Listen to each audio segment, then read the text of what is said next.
DJT Stock, is it the right time to buy? I'm going to answer everything around that in this short 1-minute video, so watch till the end. With Trump Media stock and Trump Media and Technology Group stock sitting at $22.80. I mean, kind of flat so far, not that much movement compared to yesterday.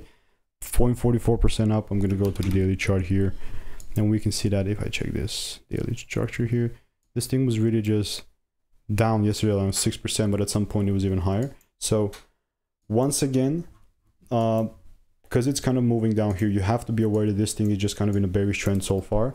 The only case in which I would take this thing higher is if I see double breaks here, and that I'll be fine. You know, like anything else other than that would just rather be noise.